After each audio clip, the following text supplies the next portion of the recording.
Pode falar. Rádio Aliança, a sua rádio gospel. Começa agora o programa Conectados em Deus, aqui pela sua Rádio Aliança. Boa tarde, Brasil, boa tarde, irmãos e irmãs, boa tarde, Espírito Santo de Deus.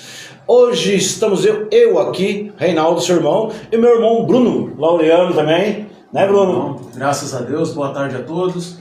Na graça do Senhor Jesus, que a graça do Senhor Jesus continue nos sustentando hoje e sempre. Muito feliz de estar aqui e coração cheio de gratidão a Deus. Muito bom, muito bom. E está conosco quem é a nossa entrevistada hoje, Bruno?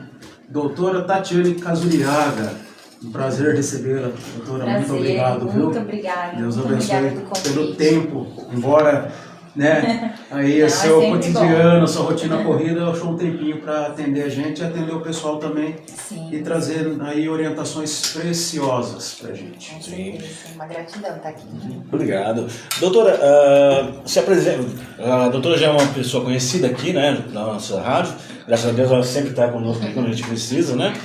E eu gostaria que só se apresentasse, falasse com os nossos ouvintes, né? Que tem muita gente que não pega o nosso programa de manhã ou à tarde quando a senhora vem, que cada programa é um público específico, Sim, né? sim, verdade. Eu gostaria que a senhora falasse com os nossos ouvintes. Sim.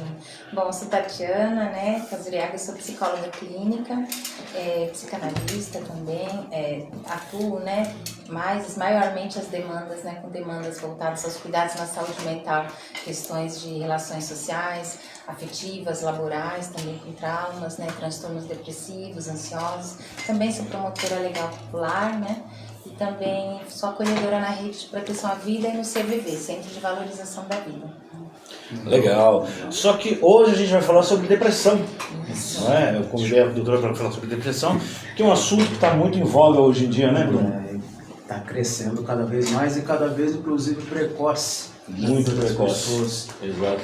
É preocupante isso, né? Ansiedade sem idade. Sem idade, depressão sem idade. Isso é preocupante. É preocupante. Muito preocupante. E os dados nunca são verdadeiros, né? Que é justamente para não alarmar a população. Mas é preocupante, isso merece uma atenção urgente e especial na atualidade. Muito bom. Doutora, eu vou te chamar de Tati. Ah, sim, com certeza. Já tenho amizade, acho que eu posso chamar de Tati já, né? Tati, para o nosso público, como que você definiria a depressão de uma forma simples, claro, né? Diferenciando entre a tristeza profunda e a depressão, né? Qual é esse parâmetro que a gente pode usar? Sim.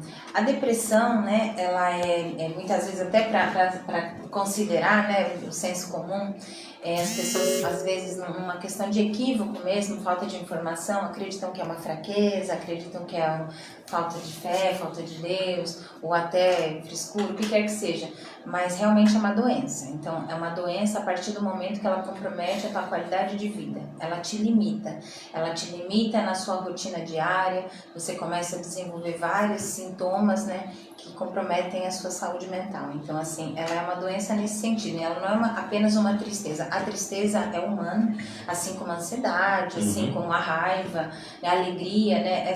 A gente fala, no caso, no campo da psicanálise, essas humanidades, né, que nós temos, elas se configuram ainda dentro de um campo natural. Quando isso é acentuado, existe um desequilíbrio que começa a desenvolver sintomas que prejudicam a saúde, aí já é considerado um sentido de depressão. E também a questão do tempo, né? Que vai se estendendo por mais tempo. Tem depressão leve, depressão profunda? Isso. Como que isso funciona? Sim. Dentro da depressão existe realmente, né, umas categorias, vários tipos, né, tipos e subtipos. Mas assim, de modo geral, seria a depressão maior, né, que é a depressão que a gente pode falar que seria mais recorrente, a que mais acomete as pessoas. Tem também aquela distimia, que é uma depressão que ela é mais longeva, ela é mais prolongada, no entanto ela é menos acentuada. Tem a depressão também psicótica, que ela envolve delírios, alucinações, é uma questão mais grave, né?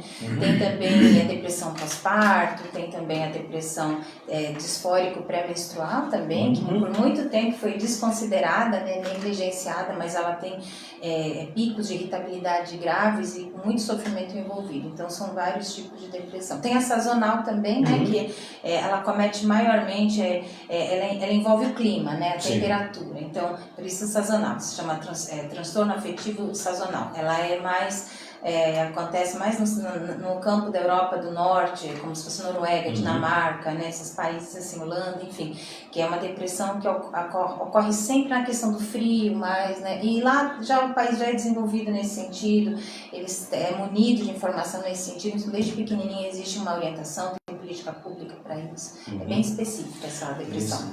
A senhora falou que em alguns casos tem delírios,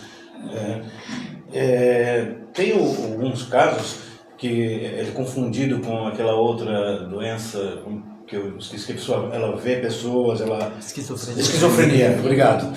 Esquizofrenia, ela pode ser considerada também assim ou não? A esquizofrenia, né, no caso, ela é uma doença também, uma doença grave, é considerada uma patologia grave, e ela sim, ela é cometida de delírios, de alucinações, de perseguição, né, sintoma persecutório que chama, entre outros, pensamento desorganizado, comportamento bizarro, então são muitos atenuantes, muitas situações. Agora, a diferença é que assim, a pessoa pode ter depressão, né, mas ela não tem esquizofrenia. Agora, quem tem esquizofrenia pode desencadear a depressão, né, como a gente chama como uma comorbidade, né. Assim como a depressão também, ela tem comorbidade.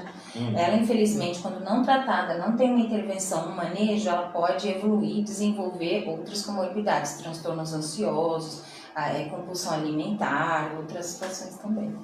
Interessante.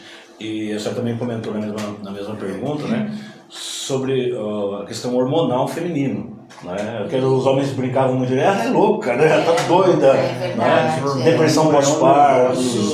É verdade. Não, o hormônio é complicado. E realmente, assim, a depressão ela é lida como uma alteração neurobioquímica, então ela está lá no cérebro, existe uma alteração, existe como se chama, um desequilíbrio hormonal que envolve hormônios que a gente chama dopamina, serotonina, então eles são comprometidos, existe aí uma redução e outros ao extremo, o cortisol vai lá em cima, que é o hormônio do estresse, então essa desregulação acaba afetando inclusive a concentração do indivíduo, né? A gente fala que eles têm geralmente os sintomas, né? Anedonia, que é falta de prazer do que eu já gostava, por exemplo, eu gostava de tocar violão, já não tenho prazer mais, gostava de futebol, não gosto mais. Então, tudo isso é considerado como sintoma de desesperança também. Então, isso já é bom ligar uma chavinha aí nesse sentido. Além da anedonia, tem distúrbio de sono, compulsão alimentar, come demais, come de menos, concentração prejudicada, lapso de memória e por aí vai também, isolamento.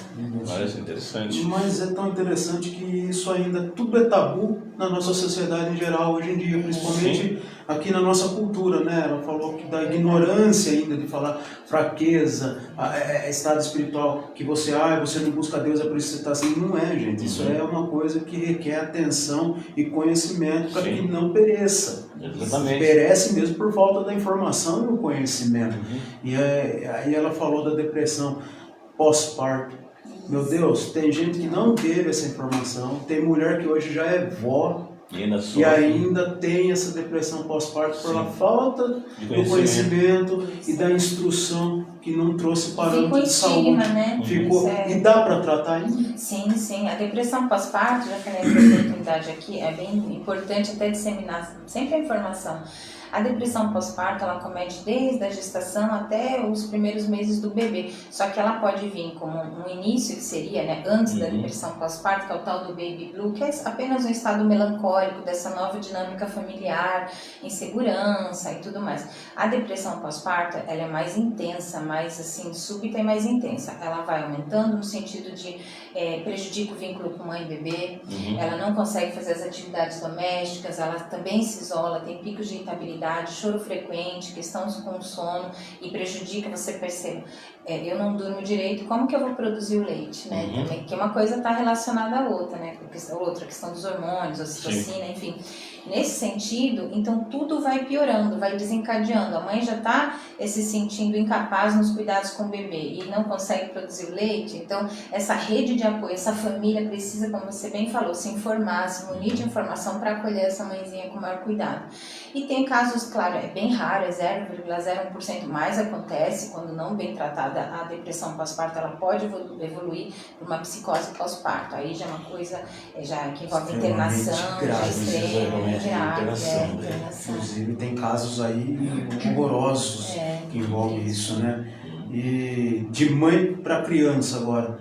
Meu Deus, o que está acontecendo com as crianças cada vez mais precocemente, ansiosas, depressivas?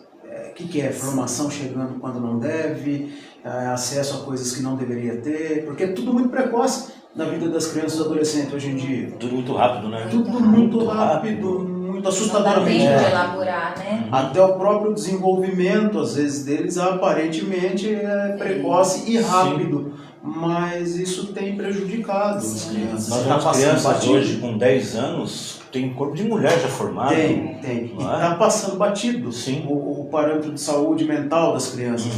Por que isso está acontecendo? Por isso eu sempre gosto de falar, até com colegas, mesmo em discussão de caso, o quanto que o quanto a sociedade, na nossa contemporaneidade, implica no nosso sentimento, no nosso adoecimento. Então, se a sociedade está adoecida, então isso vai, com certeza, implicar na nossa individualidade enquanto ser humano. Não tem como isolar uma coisa da outra, né?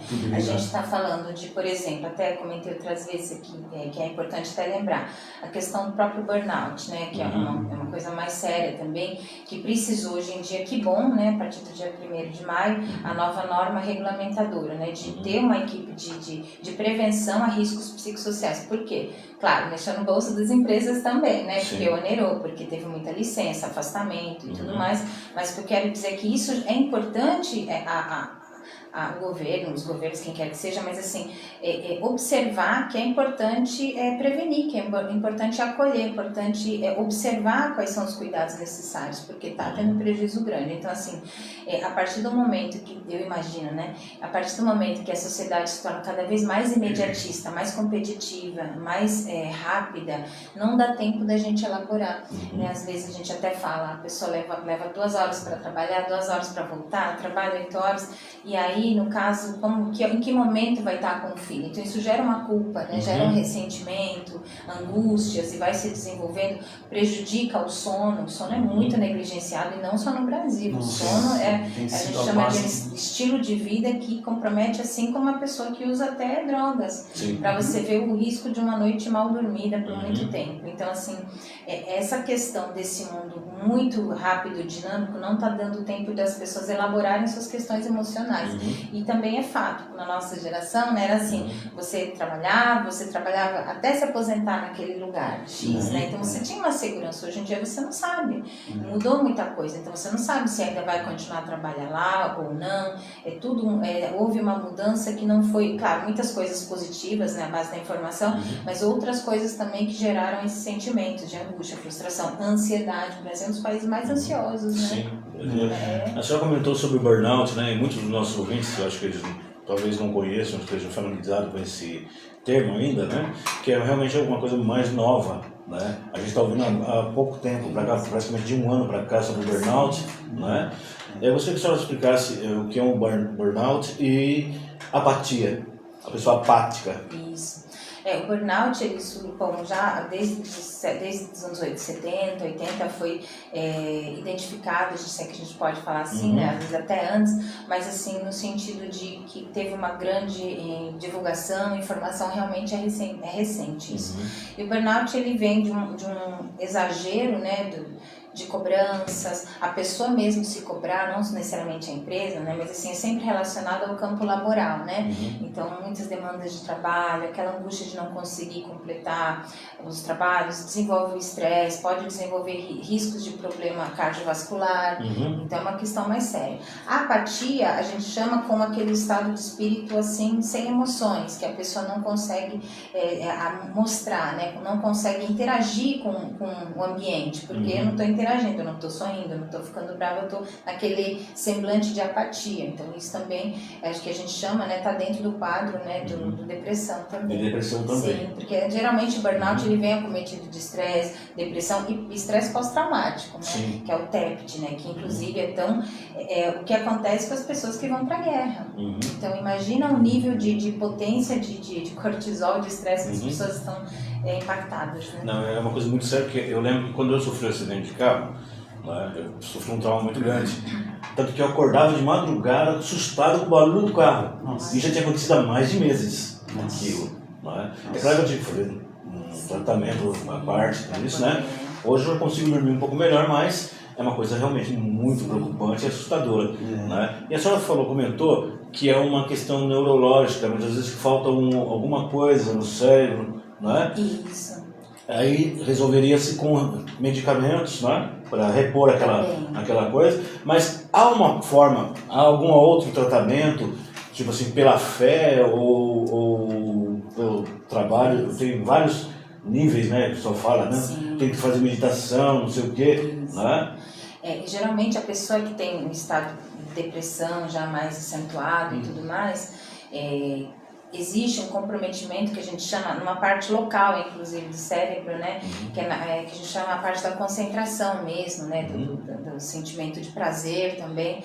Então, por isso, né, que eu costumo dizer para meus pacientes que é uma lente cinza. A pessoa fica com uma lente limitada cinza, achando que a dor que a gente, enquanto com faculdades mentais, identifica como uma dor provisória, transitória, eles identificam como algo permanente. Eles têm esse entendimento realmente que é permanente aquela dor. Então eles não querem ficar com aquela dor para toda a eternidade. Sim. Então por isso acaba tendo os pensamentos negativos, intrusivos, ideação e planejamento, inclusive. Então é um risco. No caso, né, que você falou, desculpa, você falou do... Agora que você perguntou, desculpa. Eu perguntei sobre a questão de medicação. Isso, perfeito. É importante que você falou isso porque a medicação, ela é um importante suporte na redução de sintomas. Ela ajuda a reduzir os sintomas, né? Inclusive, quando um quadro já está mais estável, vai evoluindo, né? O prognóstico vai melhorando. Então, geralmente, os psiquiatras, é importante deixar registrado aqui que o psicólogo não prescreve medicação, né? O psiquiatra, o médico, enfim. Então, o psiquiatra, ele tende a fazer o que a gente chama de desmame, né? Que vai reduzindo gradualmente essa medicação para não haver um efeito colateral, um dano maior. Então, essa medicação, sim. Então, assim, a gente fala que é um tripé. Tá com o início de depressão, então você pode atenuar, pode reduzir os sintomas, a fazer um acompanhamento, não necessariamente exclusivamente com a medicação. Você pode fazer com tratamento com psicoterapia, e tem várias abordagens, né? Tem a TCC, tem a psicanálise, né? Tem o ABA, tem várias outras, tem a Gestalt, enfim, conforme cada especialista. Agora você pode também, é importante incluir atividade física, que é uma outra coisa que as pessoas não levam em consideração, o quanto é positivo no tratamento de contra a depressão, como é importante, né, fazer essa atividade física, porque assim, mexe com todo o teu organismo, a questão de bem-estar, né, de interação social, Sim. entre outras coisas, então é importante. E claro, né, se houver necessidade, como você bem falou, um quadro mais grave, mais longo, né, mais crônico, aí sim identificado e precisa da medicação. Aí precisa, tem pessoas que têm uma resistência, mas em alguns casos é importante sim, faz diferença. Isso é o trabalho do psicólogo, tá vendo? Exatamente. Abordando toda a terapia do processo. Eu vi uma vez um podcast onde estava o Dr. Guido Palombo, ele é psiquiatra forense. Sim. E ele falou assim, olha, a gente está com um problema muito sério porque os psicólogos não estão querendo conversar. Não estão querendo fazer a terapia e já estão encaminhando para o psiquiatra medicar. E é justamente ao contrário, se necessário, porque às vezes e precisa uma químicazinha ali para ajudar a pessoa a se levantar, a prosseguir, né, e retomar o cotidiano que outrora ela teve, talvez perdeu tal.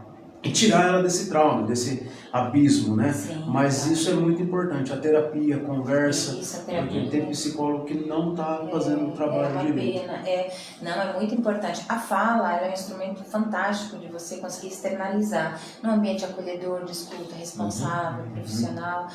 Você falou uma coisa também importante, religião, espiritualidade, a fé, tudo que é utilizado, a gente chama de recurso interno, né? Mas independente do nome, tudo que o paciente, o sujeito, o indivíduo tem, a gente utiliza ao favor dele. Então, se é a fé que ele tem, então a gente utiliza dessa fé, porque é algo, como fala, né, além do humano, é o divino. Então, isso é uma força muito importante, muito rica, que auxilia também no tratamento. Quem também é ateu, quem não tem fé também, existem inúmeras possibilidades. Então, assim, existe um acompanhamento, existe um tratamento, existe um prognóstico positivo, né?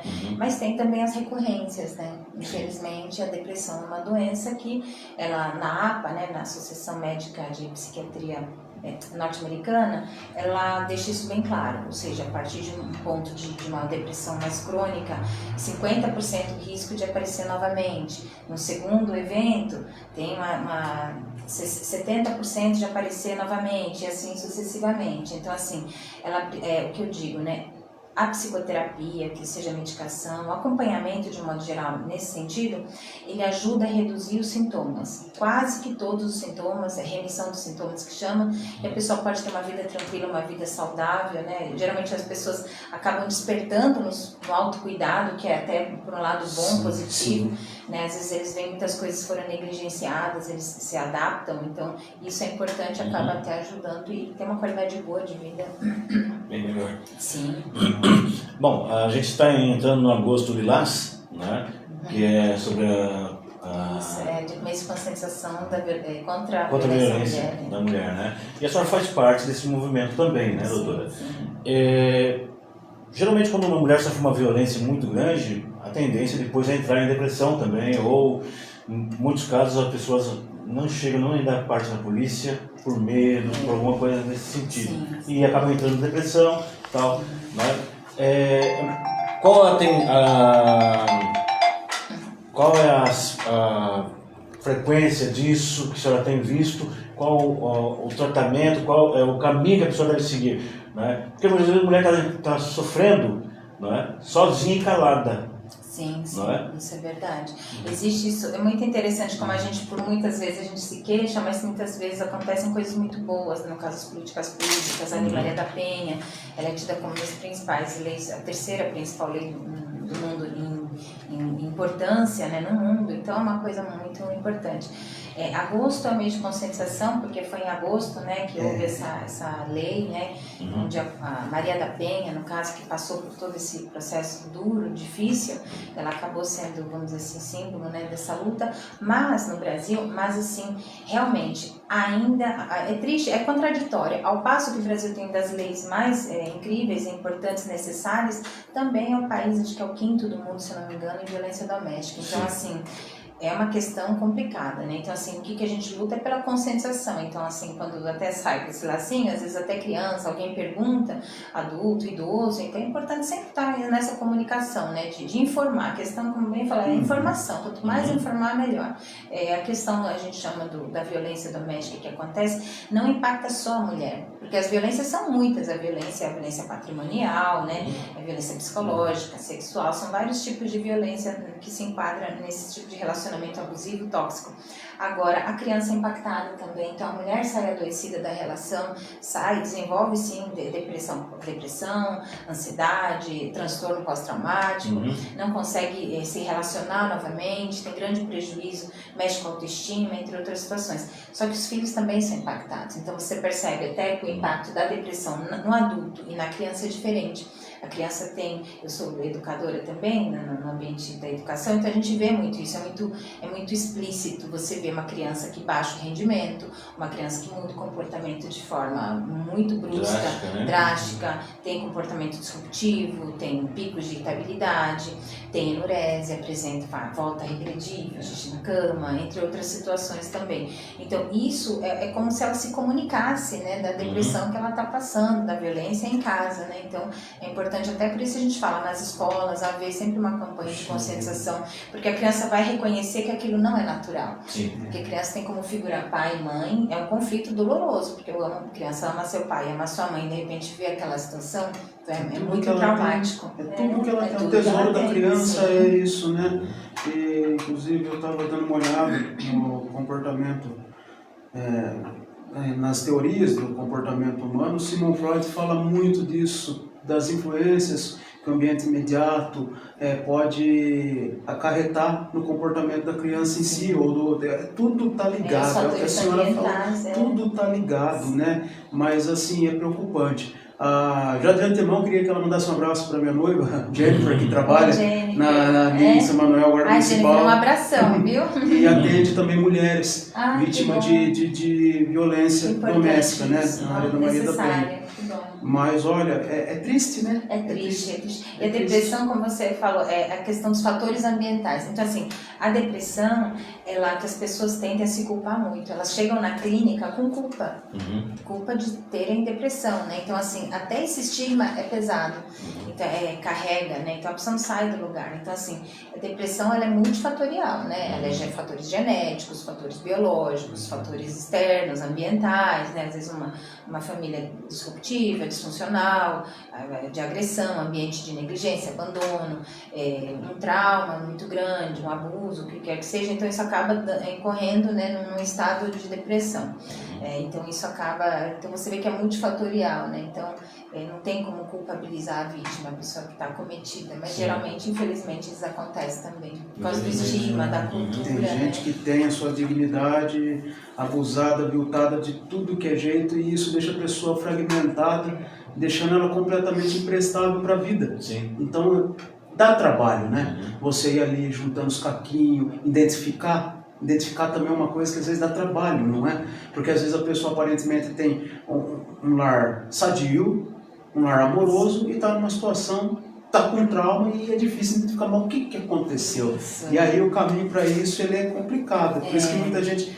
É uma realidade que tem muita gente que não quer tocar no assunto, não quer estar a par, mas às vezes tem que vir porque é de dentro para fora. E aí a senhora falou assim das doenças que isso causa. Quantas doenças têm aumentado, por exemplo, o câncer, tá, por pessoas que são depressivas, ansiosas, porque de dentro para fora, fora, o corpo ele manifesta as doenças espirituais, né? Então, precisa da atenção mesmo, precisa do conhecimento. Mais uma vez agradeço a doutora por estar aqui instruindo a gente, porque a gente está aprendendo muito. Mas vamos prosseguir. E aí? Vamos. Deixa eu perguntar aqui. Muitas vezes, né, a gente tem pessoas mais antigas, né, geralmente, elas têm uma coisa assim, eu não posso falar com ninguém. Né? A pessoa tem depressão profunda, e a gente já viu de casos, assim, já ouvimos falar de casos, não tive, graças a Deus, nenhuma experiência assim na minha família, né? A pessoa com depressão chega a vir de fato e acaba tirando a própria vida e tal, né? E a pessoa, você olhava para a pessoa e fala, não, tá bem. A pessoa pega de surpresa, pega de surpresa todo mundo. Fica todo né? mundo chocado. Aí eu ouvi uma frase muito interessante, né? Eu não lembro de quem foi, mas a pessoa que tira a vida, ela não quer tirar a vida, ela quer tirar a dor para dentro dela. Só que a gente foi ensinado a não falar da nossa dor, porque homem não chora, né? A gente fala, olha gente, homem chora sim, tá? A gente chora sim, a gente tem que se pôr os sentimentos para fora. E às tá? vezes não é a questão do orgulho, seja quem for. Porque a pessoa que tem dificuldade de falar não é a questão do orgulho, às vezes é que ela não está achando um caminho para passar fora. Dentro da família, muitas Nem vezes. a pessoa às vezes consegue identificar ao certo o que é. Exato. Como que vai pôr para fora, como que vai tratar, é complicado. Quantas vezes eu falo assim, mas o que está acontecendo? Por que eu não consigo esse tipo de coisa? Eu já passei por isso, entendeu? Quem de nós, né? Exatamente. Claro. Isso é verdade, acontece muito essa questão da importância de se falar, né? E tem esse bloqueio. Hoje em dia está mais disseminada a questão da saúde mental, mas ainda assim tem um olhar atravessado, é complicado. Precisa dessa educação, psicoeducação, informação, democratizar a informação. Mas sim, homens eles chegam em menor número, né? Mas eles nem por isso são menos acometidos pela doença. Então, por isso, quando a gente vê casos, né, do CVV, a gente vê muito isso, a gente tem vários cursos de reciclagem, palestras, enfim, a gente vê muito nítido isso. O homem, quando comete o ato contra si, é uma coisa fatal. Até pelo manejo que ele utiliza, o método, enfim, a mulher tem mais incidência, no entanto, é menos letalidade, vamos falar assim, né? Então, assim, a gente... E também, sem falar que quando acontece um ato propriamente dito, né, de suicídio, enfim, a família tem chances, tem uma porcentagem lá considerável de haver outro suicídio, e na rede de apoio, então a gente está falando de um efeito dominó, então assim, um número muito grande, né, de pessoas, então assim, e cada vez, como você falou, cada vez mais jovens. Aí a gente pergunta o que é, a gente volta a falar, é a sociedade também, a sociedade tem uma questão assim, de que avançou em alguns pontos, mas em outros assim, ficou muito conturbado, muito desconexo, desconexo, muito fragmentado, né?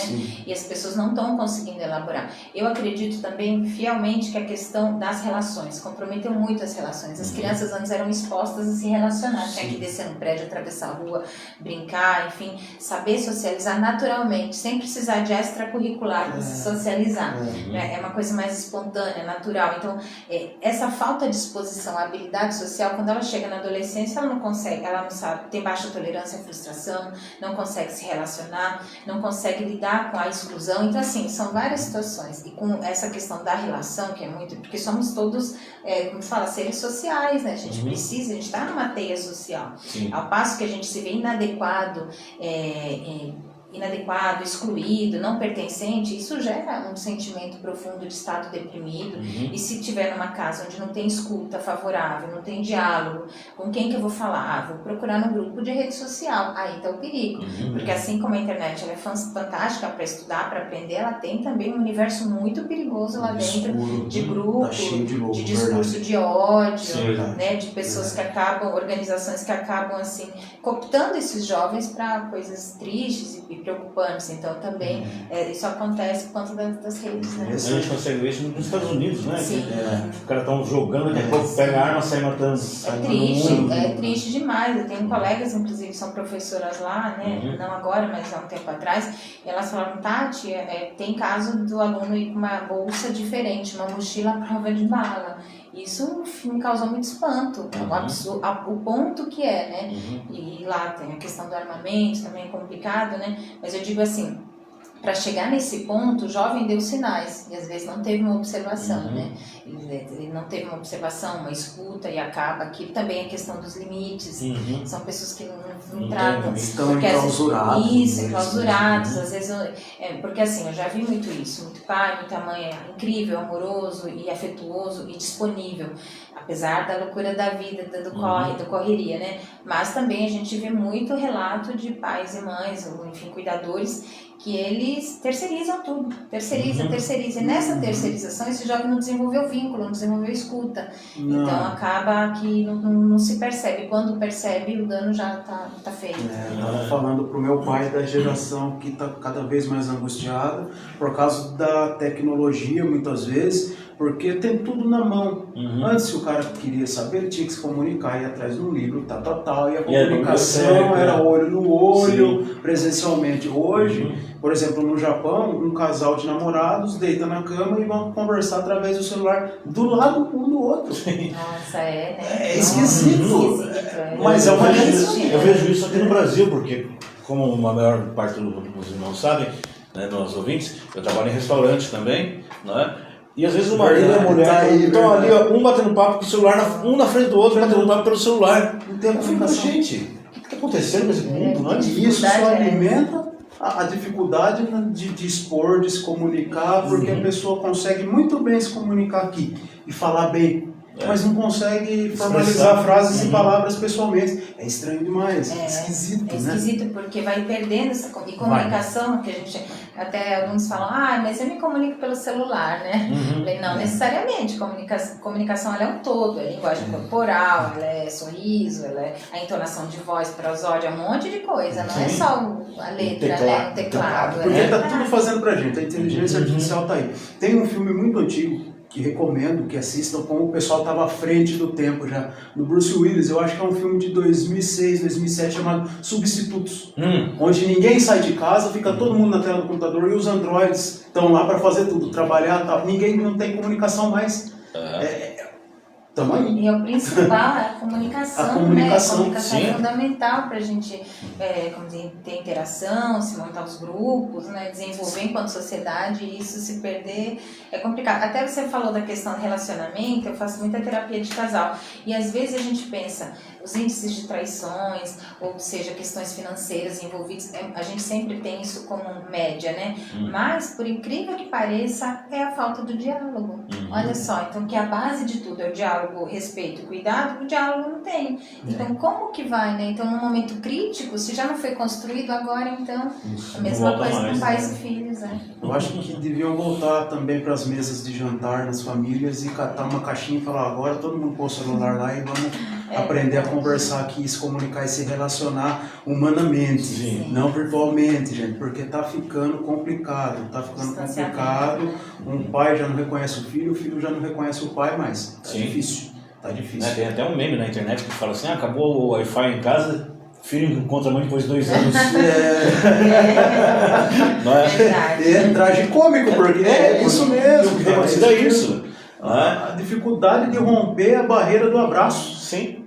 Isso, o abraço. Contato físico. O abraço tem tanto poder de cura. Isso mesmo, da questão da ocitocina, né? Isso até artigos falam sobre essa questão da importância do toque, do abraço. A criança, em especial, é muito corpórea, né? Então ela necessita desse abraço. Você vê casos de mulheres e homens adultos que o quanto aquela falta de abraço na infância não fez diferença na vida dele, hoje enquanto adulto. Então, até de poder reproduzir, né, um comportamento diferente do pai, da mãe. Então, isso eu conheço pessoas também que decidiram romper essa barreira e falam, nossa, graças a Deus eu consegui romper a barreira.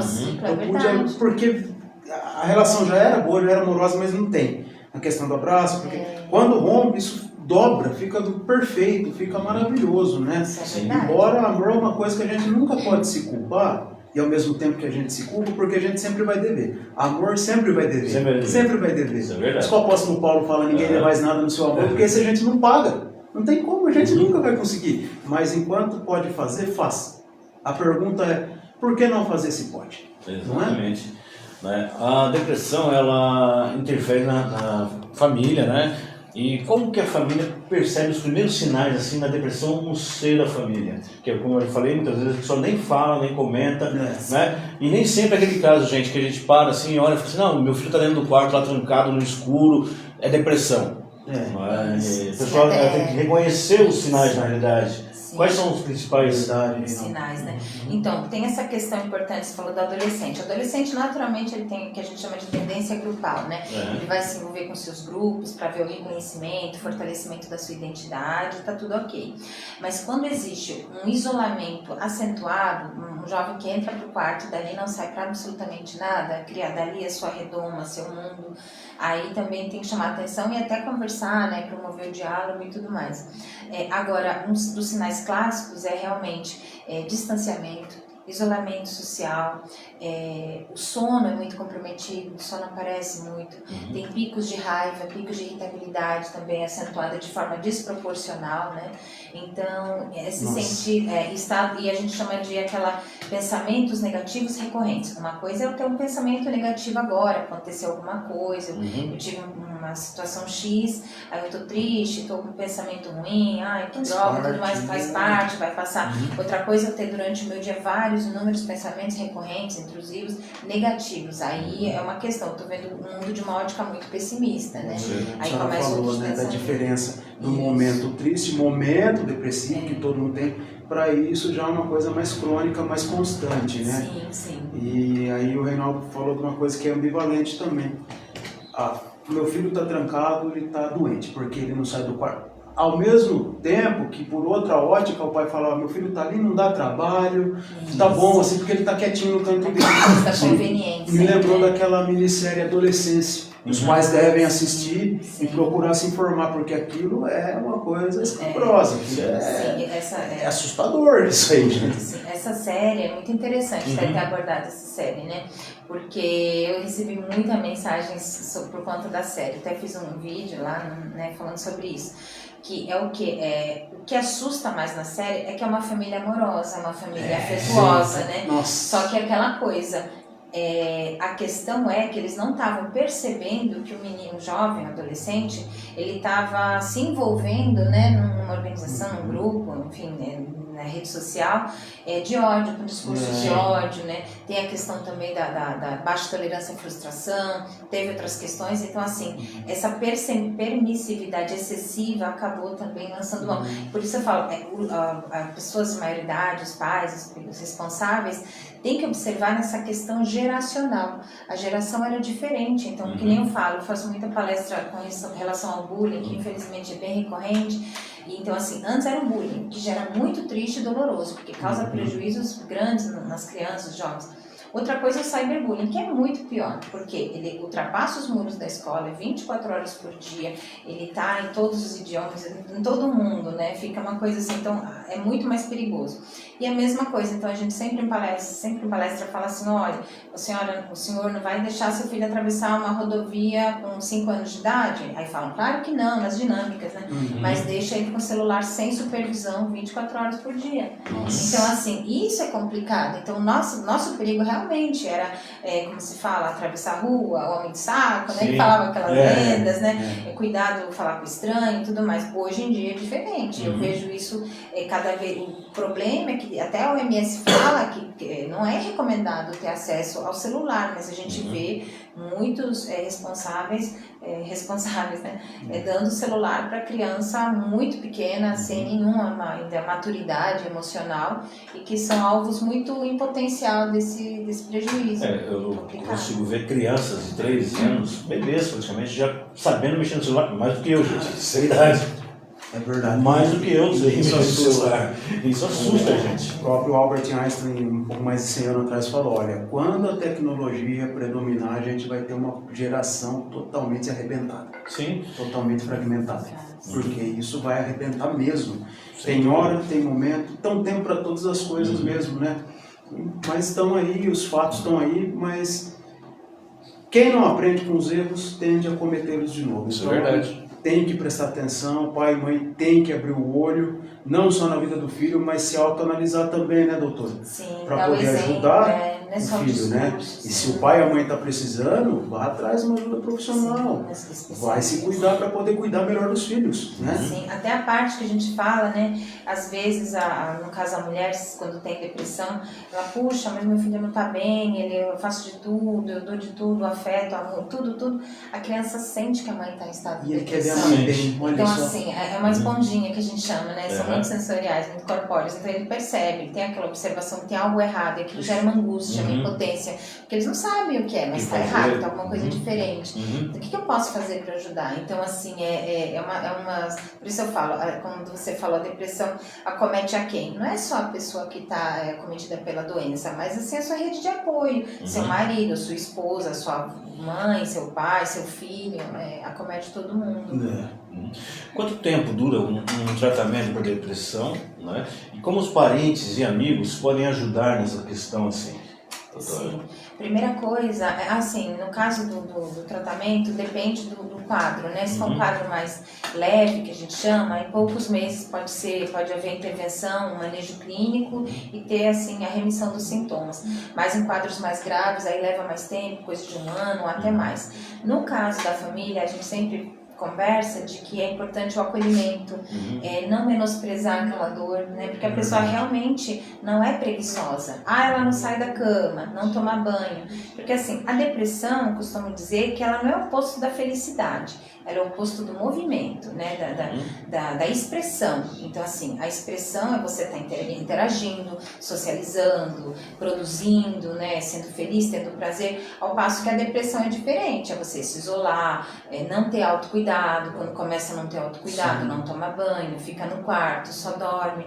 Então, para muitos cuidadores, pais, eles pensam, ele tá preguiçoso, ela não quer, só deita, não levanta, não quer ir para a escola, coisas do tipo. Pode ser uma questão pontual, sim, mas também pode ser um dos sintomas, né, que é da depressão, que realmente a fadiga é acentuada. Isso é uma questão, a gente está falando de uma coisa neurobioquímica, né? A fadiga é acentuada, a falta de concentração, a questão do sono, a pessoa acaba não se movimentando e se perdendo em si mesma. Então, realmente tem essa situação do acolhimento. A gente sempre fala a rede de apoio e acolhimento, apoiar, acolher, incentivar, sem invasão, né, sem ser invasivo. E às vezes tem coisas simples, né, doutora? Por exemplo, falta de vitamina. Também. Se a pessoa repor essa vitamina, por exemplo, fiquei aí quase 4 anos, 3 anos e meio quase, trabalhando à noite, decidi parar porque estava me custando saúde, mas uma coisa que eu fazia era sempre tomar melatonina para poder ajudar.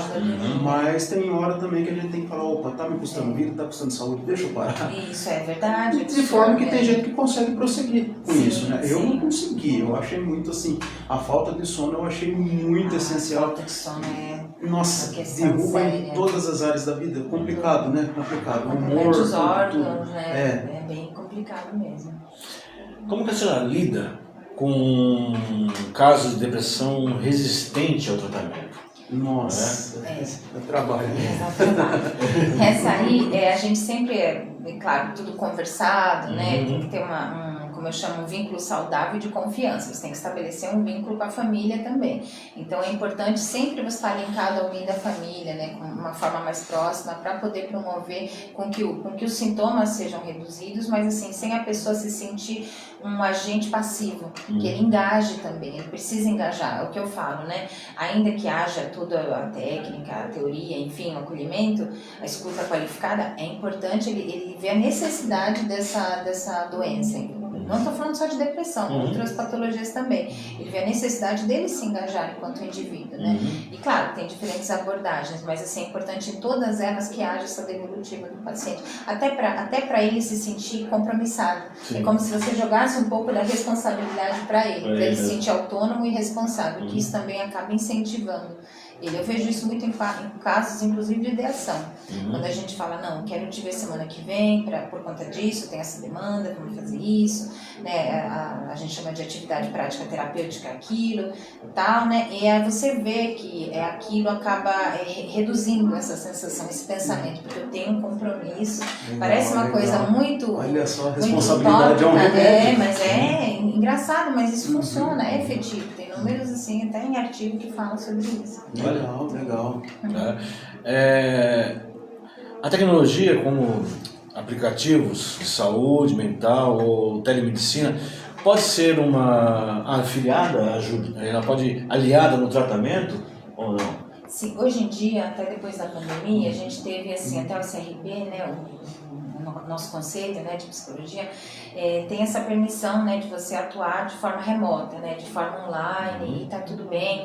Claro que o quadro é outro, né, a gente chama de setting terapêutico é outro e tudo mais, mas dentro dessas limitações dá para desenvolver grandes trabalhos com êxito.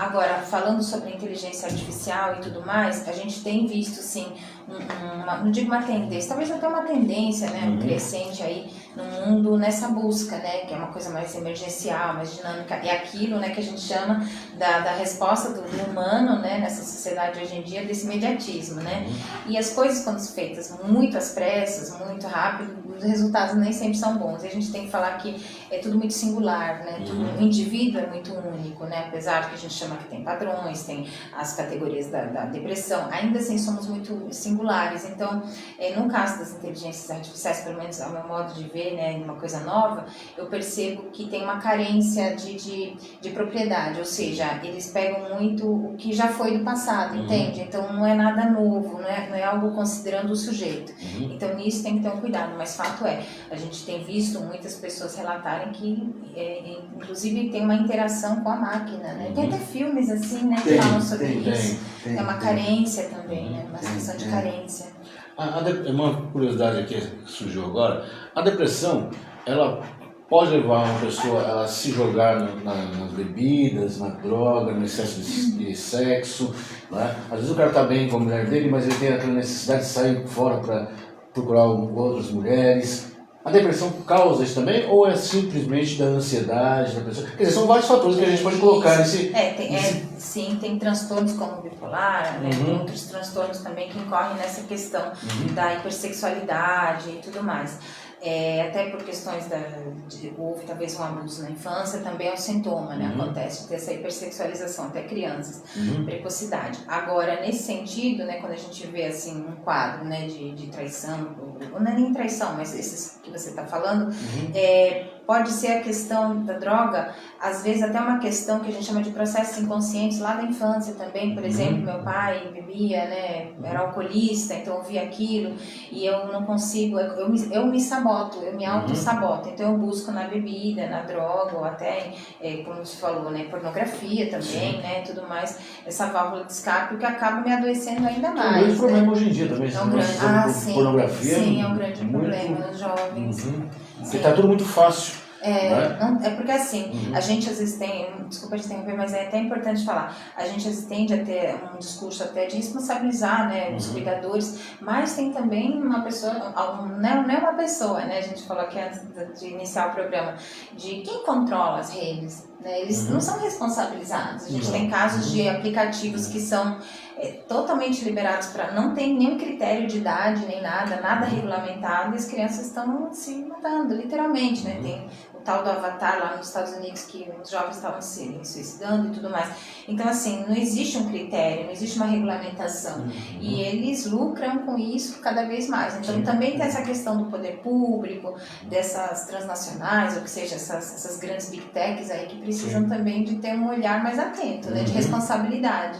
Mas sim, na questão dos vícios, da pessoa se entregar, é como uma fuga, né? Uma fuga, um desespero, uma carência de não conseguir resolver, então eu acabo, né? E tem também a predisposição, como eu falei, às vezes a pessoa tem uma predisposição, é mais fácil cair nessa. Assim. Sim.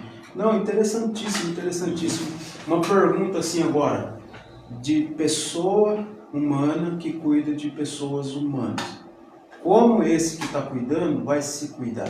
E aí? E quando ele fala, não, mas eu não... tem isso também. Não, mas sou eu quem cuida. Eu não posso me dar o luxo, entre aspas, de falar que eu estou com problema e procurar outro. E aí, como é que faz? Sim, muito importante sua pergunta. É bem necessária. Por quê? Existe uma máxima de que a gente tem que estar sempre bem para o outro, tem que estar 100%. Só que isso é um equívoco, eu preciso ter tempo de me autocuidar, de meu autocuidado. Eu utilizo muito essa narrativa em questões de demência. Por exemplo, se eu tem dois quadros que diferem muito. Uma coisa é você ser um profissional cuidador que cuida de uma pessoa com demência, é muito triste, você trabalha aquilo, mas você vai para casa, tem sua vida, e você não tem vínculo afetivo, no sentido de história, memórias, lembranças, né? Ao passo que se for meu pai, minha mãe, aí já tem um vínculo afetivo, de amor, de afeto, de lembrança. Eu tô vendo uma figura que me cuidava, agora vulnerável. Então isso já mexe comigo. Outra, o quadro demencial é um quadro crônico, é um quadro que não tem cura, infelizmente, no caso de Alzheimer, Parkinson, enfim, não tem cura, é crônico e é progressivo, então vai evoluindo. Então dá uma sensação de frustração no sujeito que não é profissional da área. Ele, puxa, eu faço tudo, eu tô fazendo tudo, eu tô me doando, e a pessoa não melhora, só piora, e vai só piorar, isso é o triste. Então, assim, é uma doença muito ingrata. Então, esse cuidador, ele tem uma sobrecarga, ele é muito sobrecarregado, uma exaustão absurda, e é muito recorrente ele entrar num quadro depressivo, porque ele não se cuida, ele se anula, né, em decorrência do cuidado com o outro. Então, ele tem que estar bem, realmente, ele tem que ter um tempo para ele. E é uma questão dos dois lados também, né, doutor? Porque tanto o cuidador quanto o próprio doente, né, que nem algumas doenças são meio complicadas, porque a pessoa está consciente ali, ela está se deteriorando, né? Uma pessoa que trabalhava afetivamente todos os dias, estava ativa, de repente tem que parar tudo e depender de uma segunda pessoa para fazer aquilo que ela naqueles lápis, ela tem esse sentimento. Tem esse sentimento também. É uma coisa muito séria isso. Repentinamente interrompeu tudo. Interrompeu tudo. É complicado se adaptar para essa Mas na depressão é importante, sim, que a gente sempre faz essa orientação, indicação do sujeito, do acompanhante, do esposo, da esposa, de se cuidar, de ter um tempo para si, cuidar da sua saúde mental, para estar bem, para poder atender aquela demanda. Né? E quase não se fala sobre isso hoje, né? Ninguém fala do cuidador, da família. O cuidador precisa. Que de forma também cuidar de outras pessoas ajuda também os problemas da gente. Às vezes não resolve em resposta imediata, mas de certa forma traz conforto e ajuda você a ajudar o outro na terapia. Uma terapia pra gente também é gratificante, principalmente quando você vê o resultado ali finalizar e falar, olha, a pessoa estava completamente destruída, fragmentada e hoje está super bem e até ajudando outras pessoas. Acho que isso é gratificante. É recompensador, é gratificante. E qual que é o fator de risco para uma pessoa que tem depressão hoje? Isso. No caso, um fator de risco, a gente geralmente recomenda, né, que ele tenha um bom ambiente, assim, no caso, no ambiente que ele está vivendo, na sua casa, no seu trabalho, pessoas com depressão, que às vezes são postas no emprego, numa área, num setor, né, que exige, vamos dizer assim, uma demanda mais, muito dinâmica, muito intensa, então isso pode ser que incorra também, a gente fala que evolui o quadro, né, a palavra seria essa, de evoluir o quadro. Também a questão dos relacionamentos, né? Relacionamentos não necessariamente afetivos, mas os relacionamentos saudáveis, né? Então, se afastar de ambientes não sãos, que a gente chama, né? Às vezes, como você falou, a questão de um ambiente tóxico, é importante ela ter uma rede de apoio mais segura, né? A questão, como a gente chama também, a questão das drogas, né? Isso é importante porque isso acaba, né, evoluindo em outros quadros, pode se transformar numa depressão até psicótica, que é aquela que tem as alucinações, os delírios. Então, assim, sempre tem essa questão do cuidado. Então, para prevenir, no caso, seria o quê? Um ambiente favorável, de escuta, de acolhimento, empatia, promover o diálogo sempre que possível. Haverão momentos duros, momentos tristes, mas o que eu quero dizer é que essa pessoa vai estar fortalecida para lidar com essas situações da vida. A prevenção não é um mundo fantástico e pleno, isso não existe, né? Nós somos humanos e temos momentos alegres, momentos tristes, mas é você se fortalecer, se munir, né? Fortalecer emocionalmente, se desenvolver de uma forma positiva, né? Emocionalmente, e você na vida adulta conseguir desenvolver suas tarefas, vivenciar seus dramas e tal, de uma forma que você consiga se restabelecer. Ao passo na depressão é diferente, quando você está acometido, aí já é mais complicado. Então, nesse sentido, é importante evitar situações ou pessoas, às vezes tem pessoas que menosprezam, tem um familiar, um tio, um exemplo, né? Um tio que menospreza a doença, aí você vai lá e está sempre em contato, não vai te fazer bem, né? Você ainda não está fortalecido emocionalmente. Então, talvez esse afastamento nesse sentido. Eu lembrei agora não sei se a senhora lembra, não sei se é de sua época esse filme, né? Acredito que nenhum de vocês viu Um Dia de Fúria.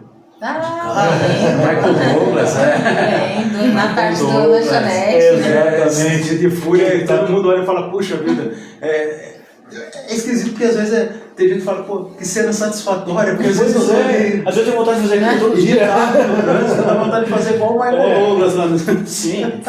A depressão, ela leva a isso também? Esse tipo de ataque? Você então, é um surto bravo. Esses surtos, né, no filme chama mais caricato, mas sim, né, esse surto que a pessoa acaba ficando com um comportamento disruptivo, que a gente chama raiva desproporcional, pico de raiva desproporcional pode acontecer, que a gente chama que seriam surtos, né, no estado deprimido pode ser, porque está desregulado emocionalmente, né, então assim como tem aquela anedonia, aquela não sentir prazer, aquela apatia, né, aquela tristeza profunda, melancolia, isolamento, pode ter picos também quando acontece uma situação ruim, vamos dizer, mas não a ponto, né, da pessoa, né, ter aquele tipo de comportamento que a gente chama comportamento disfuncional e desproporcional. Isso pode acontecer. Foi muito também. grande. Aqui no filme foi muito grande. Mas porque a gente fala assim, né? Eu fico imaginando o marido que chega em casa e acaba descontando exatamente em quem? Sim, né? Na família, na esposa, nos filhos. Né? Então é uma coisa assim, às vezes o cara está tão sobrecarregado que ele não sabe lidar com aquilo, não sabe expor aquilo para fora. Ele sabe identificar ao menos o problema. O problema, exato. Eu estava vendo um documentário esses dias que, pô, infelizmente ele faleceu, o Ozzy Osbourne, né? Eu gostava muito, é o meu vocalista preferido, eu não escondo isso. E aí ele tinha uma coisa assim, ele tinha um vínculo com o pai muito grande. Sim. O pai era o herói da vida dele e tal. Ele mesmo em vida, e muitas vezes foi um pai horroroso. Ele foi se tornar um bom pai de um certo tempo quando ele larga as drogas para cá. Mas ele enfrentou 3 baques. Quando a fama começa a entrar, tal, já começa pelo lugar que eles foram criados. Uma Birmingham totalmente destruída pós-guerra, estavam se reconstruindo. Quando um repórter perguntou por que vocês não fazem música sei lá, de amor, de flores, ele falou, porque não, onde eu vejo flor a gente só vê no cemitério. É totalmente cinza. Então eles foram cantar justamente coisas obscuras porque eles estavam vendo aquilo. Sim. E aí ele tinha uma questão, um vínculo de amor muito forte com o pai, com a família em si, mas com o pai. Aí ele passou um trauma que veio tudo, quando vem de penca a gente fala, sabe? Ele começou a dar trabalho e foi chutado da banda. O que ele sabia fazer era a banda. Aí ele foi mandado embora do Black Sabbath. Na mesma vez que ele perdeu o pai, isso o pai dele faleceu, e o divórcio. Seria isso a codependência, que não deixa a pessoa andar com as próprias pernas e nem lidar com situações difíceis? Seria ele uma pessoa assim que sofria da codependência, de sempre estar dependente? Porque ele fala, a minha maneira de ter você perto de mim, porque eu tinha medo de perder você, ele estava falando ali, era sempre fazer sorrir ser o palhaço da turma, por exemplo. Porque eu nunca soube lidar com percas. E toda vez que esse cara sofreu uma perca, ele se afundou mesmo de quase morrer. Né? teve uma vida completamente plena agora, no meio de tanta dor e tal, mas assim, aí que ele foi viver o amor em família ali mesmo, dá mais valor depois de uns 20, 15 anos pra cá. Sim. Mas é a codependência que faz isso com a pessoa? Sim, a pessoa no estado de depressão, né, no caso do Alzheimer, não saberia dizer, mas assim, a pessoa no estado de depressão, as relações ficam muito frágeis, né? Existe muito ruído, existe muita fragmentação, porque as pessoas acabam a gente chama de, é como se fossem episódios de autodestruição. Eu acabo me sabotando, me autodestruindo. A gente vê isso em crianças, né, quando as crianças fazem aquela autoflagelação, autolesionamento, né, o cutting, preciso sentir a dor, mais externalizar essa dor, porque a dor de dentro é muito angustiante, é muito forte, eu preciso fazer uma dor mais forte que aquela, né? Então a gente vê, e no caso do adulto ele acaba se envolvendo com drogas e tudo mais, e na questão das relações, ele acaba encarando aquela pessoa como uma pessoa absoluta, né, como a tábua de salvação dele, ele deposita, por isso no processo terapêutico a gente tem um trabalho de autoconhecimento, mas também de promover na pessoa essa autonomia, identificar suas possibilidades e ferramentas, que entre os recursos internos, né, as possibilidades para ela se conhecer e ver suas ferramentas. O que eu posso utilizar a meu favor? Nesse sentido seria isso, né, para promover, para não entrar nessa questão da dependência relacional. Porque ele era um cara incrível, você viu o depoimento da sua vida, porque o amor sustentou todo mundo ali, por justamente falar, pô, quando ele era um cara incrível, companheiro, paizão, um homem incrível mesmo, mas tinha essa questão que a senhora falou, talvez da autodestruição, por causa das frustrações e tal, né? Às vezes algo que não foi elaborado na psicanálise traz muito isso. Ele né? sofreu com consequência disso, mas graças a Deus ele conseguiu sair disso, né? E depois tem uma vida plena, mas assim, codependência é um negócio que não é fácil. Sentir, né? Igual você falou, a questão do câncer, os médicos geralmente falam isso, falam, você desenvolveu câncer, o que aconteceu nesses 3 últimos anos de impacto emocional? Às vezes a mulher, enfim, um homem fala, eu saí do emprego, são processos de lutos, que na psicanálise traz como lutos não elaborados, né? Meu ninho vazio, né? Meu filho saiu para outro país, né? Isso acontece. E junto a isso eu perdi meu emprego, me aposentei no caso, então muda a rotina, essas mudanças bruscas. Separação, traição também, então geralmente uma coisa, né, que são as células inflamadas, então, porque elas foram, então assim, tanto como a gente fala, num câncer de mama, por exemplo, a mulher pode desenvolver a depressão, como o contrário é verdadeiro. Eu posso ter uma depressão e desenvolver um câncer também. Verdade. Seria uma doença psicossomática. Também. Psicossomática. Multifatorial, mas acontece. Quantas, se não a maioria. A maior parte. O que a gente dá para entender, doutora, assim, pelo que a senhora comentou conosco até agora, a depressão é uma doença que ela ataca espírito, alma e corpo. Sim. A mente, é verdade. As 3 partes da mente, Sim, pode desenvolver no corpo doenças, com certeza. Infelizmente, mas acontece, sim. Tem uma coisa também, acredito eu, mas a senhora poderia daí explanar melhor. Da pessoa que tem aquela mitomania, aquela necessidade de afirmação, de ser melhor. No fundo, essa pessoa está com problema, seria depressão também, porque ela precisa estar sempre se autoafirmando. Essa fragilidade, a gente chama de fragilidade, né, da mitomania, quando as pessoas tendem a ter uma coisa, que nem fala, uma mentira branda, né, que chamam, mas enfim, uma coisa é a mentira, assim, vamos dizer assim, inofensiva, que não é inofensiva, mas a gente sabe, não quer atender telefone, né, ou tá mentindo pra moça da cobrança, não, da Clara, da Bíblia, coisas do tipo, que fica infernizando a gente, nesse sentido. Outra coisa são mentiras recorrentes, eu dependo, tudo que você causa uma dependência, eu dependo de mentir para me entrosar, para ser benquisto, para ser aceito. Para ser cada vez mais isolado. Mais isolado. Então, quando eu começo a entrar nesse círculo vicioso, nessa bola de neve, é um prejuízo grande. Então, assim, pode ser várias questões, né? Não necessariamente depressão, mas também pode incorrer num estado deprimido, que a pessoa acaba desenvolvendo isso para poder, vamos dizer assim, uma pessoa que tem um vazio muito grande, porque a depressão é um vazio existencial, que a gente chama, né? Então também pode ser esse sentido, esse vazio existencial. Não é uma como se chama, uma regra, né? Mas a depressão pode incorrer em vários sintomas. Porque se a pessoa sofre disso e ela não quer ficar isolada, ela acaba sendo isolada, porque às vezes ela começa a falar coisa muito absurda, utópica. E você fala assim, meu Deus do céu, ele fala, só ele acredita nisso, porque é óbvio, né? E aí acaba ficando aquela pessoa isolada, fala, porque ninguém vai suportar a pessoa lá o chatão vindo ali, o bonzão. E, na verdade, o cara tá com problema. Sim. Na esquizofrenia isso ocorre, Esquizofrenia, que a gente chama, que não é mitomania, mas é mais a grandiosidade que chama, né?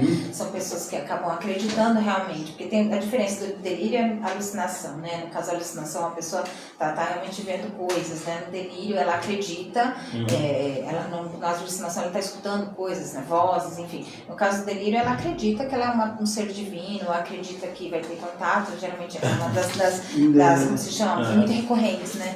Que é ter contato com extraterrestres, entre outras coisas, enfim. Só que ela acredita nisso, ela realmente acredita piamente. E quando você vai contestar, porque a gente sempre fala para a família, para não haver nenhum tipo de, como se chama, nenhum tipo de questionamento, porque aí ela vai encontrar a família, como está a mente adoecida, como alvo em potencial de combate. Então ela acaba acreditando, por isso fala sintomas persecutórios na esquizofrenia. Então, você está contra mim, então tem um complô, algo do tipo. Então tem que ter um manejo muito cuidadoso, muito responsável nesse sentido. Essa é a questão da grandiosidade, sim. Tem gente que você, por isso fala, não contraria, não, senão, mas assim, porque tem gente que você fala assim, mas tá, você tá falando isso por que tal coisa, a pessoa fica nervosa, porque já se sente que você tá contrariando, querendo refutar o que ela fala. E arruma briga, cara. Isso me lembra muito casos assim, de psicopatia também. Chega... que é completamente diferente, né? Mas a questão da pessoa observar e querer manipular e querer levar as pessoas a crer naquilo que ela está falando, a persuasão é fora de sério. Né? Isso seria um bom assunto para a gente tratar uma hora. Precisa, porque é amplo esse assunto aí. E a questão da persuasão, ela pode ser utópica, mas ela pode ser também assim... completamente influente. Sim. Olha só, porque às vezes a gente se pergunta, de poder, né? Vou dar um exemplo aqui. Como que o Ted Bundy matou tanta gente assim? Jim Jones. Nossa, o Jim Jones acho que não tem exemplo maior que ele. Tem.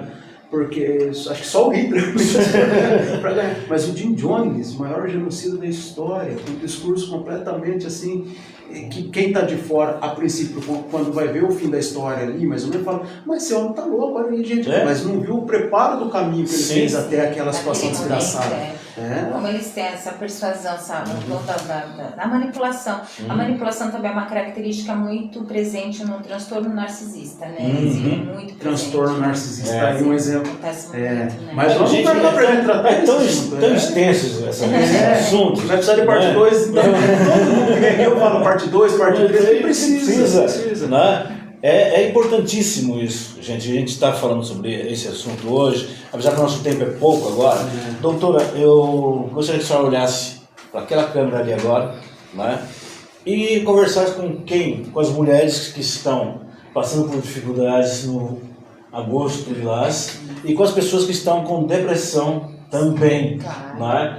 E até com o apresentador, que é psicopata também. Aquele lá não, eu da gente. Brincadeira. Primeiro, né, agradecer, claro, o convite sempre, é muito bom estar aqui, né, a audiência sempre é muito querida.